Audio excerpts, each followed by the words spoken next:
Arcane League of Legends Part 2, or episodes 4 through 6 of Arcane. Still holding up, still really good, still enjoying it immensely. I am very much looking forward to the final 3 episodes. I think they're going to turn up just as much as the first 6 did, but I'm going to focus more on these middle 3 episodes at the moment.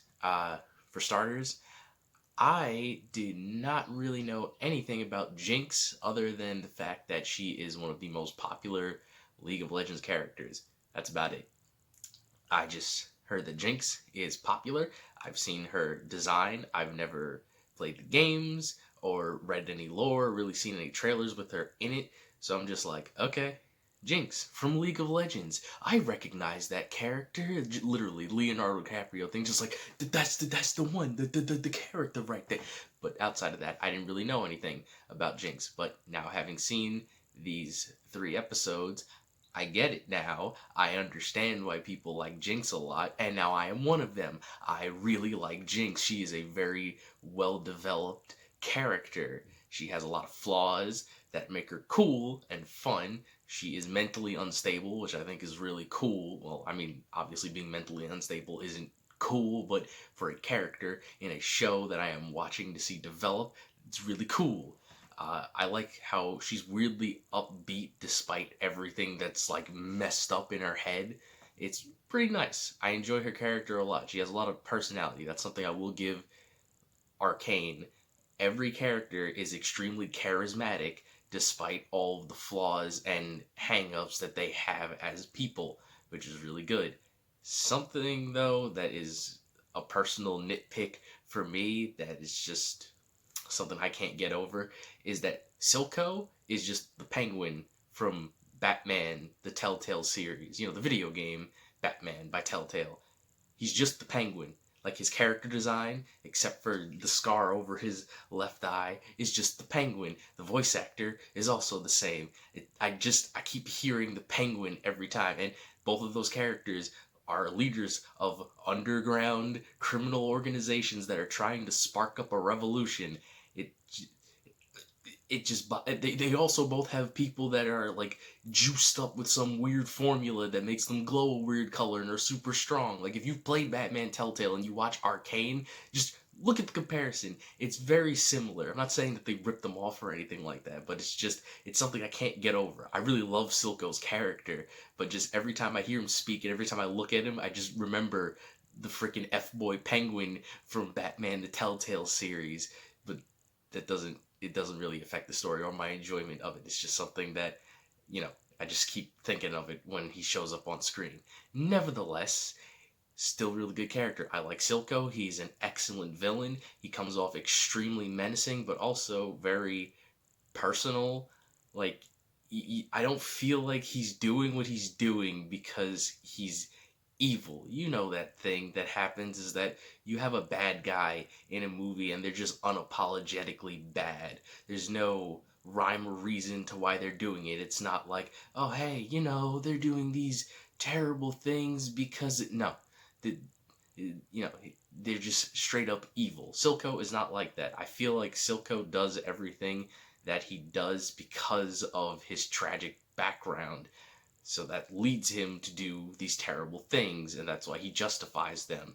But I mean, I feel like Silco also understands that what he does is bad, which I can respect. I like a villain that understands that they are evil, even though they have their reasons for doing so. They just feel like they need to do it, and they're like, oh, I gotta do this to get the job done, so I'm just gonna get it done.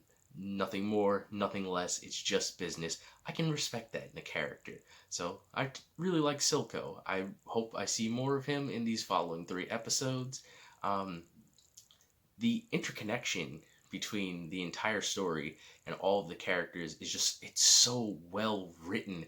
I love it. Like everything that happens, no matter how disconnected it seems, it connects back in some way or shape or form, and it's very fantastically held together. I love it. I can't really get into it all that much without spoilers, so I will be going into spoiler sections right after I finish this. But my closing statements on the episodes 4 through 6 are Act 2 of Arcane. Sorry about that. My camera glitched out and died. But what I was trying to say was my closing statement on episodes 4 through 6, or Act 2 of Arcane, so it's really good. I wish that they would have said how long it's been for the time skip, but outside of that, I'm fine with these 3 episodes. I think they're really well done. The art is fantastic. Um, yeah, that's really about it. I'll go more into the art when I start talking about the spoilers, but yeah, it's really good. You should continue checking it out. If you've started watching it, I hope you're still enjoying it. If you haven't checked it out, go back, watch episodes 1 through 6 to catch up real quick. Really enjoying it, and I would love to see more in the future if the people who created the series intend to make another season or whatever. But yeah, now I'm going to move into spoilers. So if you don't want to hear any spoilers, then I suggest you leave right now. Okay, here I go. So the interconnection of the story has to do with the hex tech that's created by the character Jace. He was saved by a magician when he was a kid, and he decided to figure out how to harness magic into technology so that everyday people can use it. And now his crystals, his refined crystals, are kind of the core of the series that keep everything connected together. Is that the upper echelon of the city, the counselors, want to use it for their own personal needs, meanwhile Silco wants to use it in order to take over the upper city from the underside. And then you have our main characters who are caught in the middle of it as these bit players who are shaking up everything, like Vi and Jinx and Caitlyn. They're caught up in the midst of it. Jinx works for Silco, and Silco wants her to figure out how the refined arcane gem is used to conduct magic.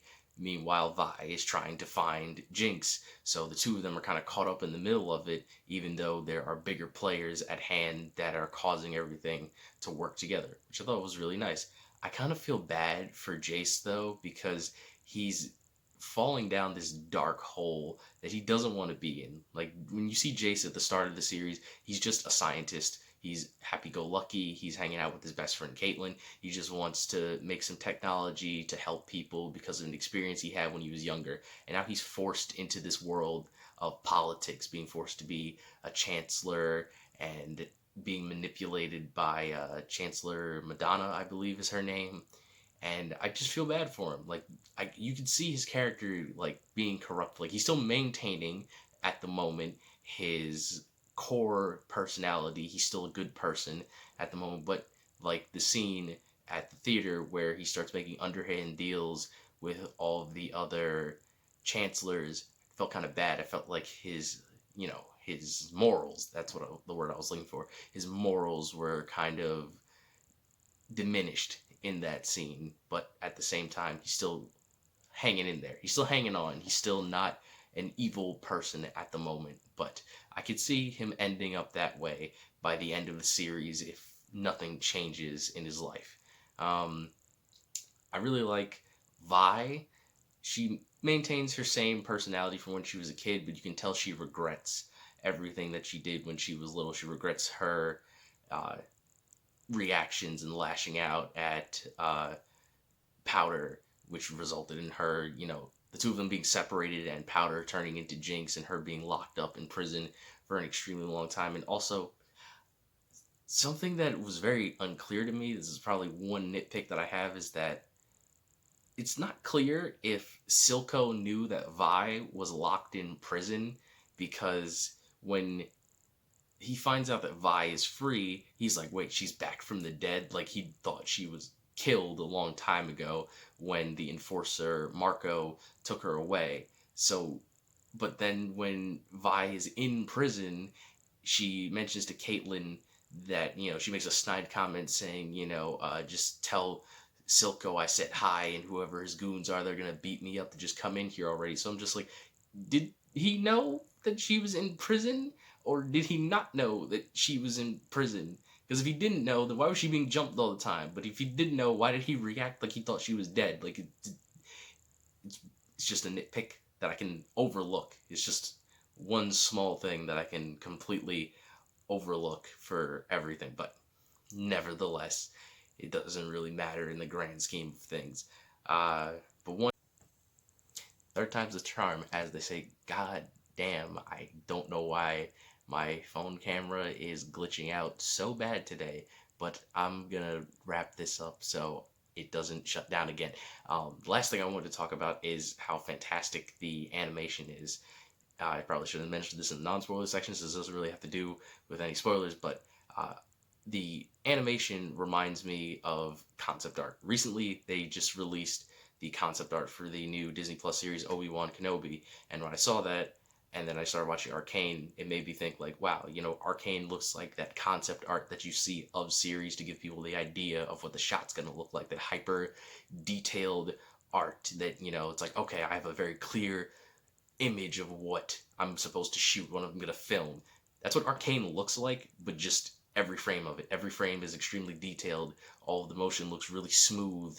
The direction is fantastic, whether it be solo shots or just the movements during action scenes. It's great. I love it a lot. I don't know if it's a combination between 3D and 2D, but whatever it is, they did a fantastic job with it, and I hope they keep it up and make more series that are just as detailed in the future. And I hope they take as much time as they need. I am willing to wait the months, years, whatever it takes for them to continue making top tier quality animation, because I need more series that look like Arcane. Maybe not, obviously with their own style and personality, but as well animated as Arcane. But that'll end this review for episodes 4 through 6, Act 2 of Arcane. I will be reviewing the last 3 episodes when they come out next week, and I hope you guys enjoy.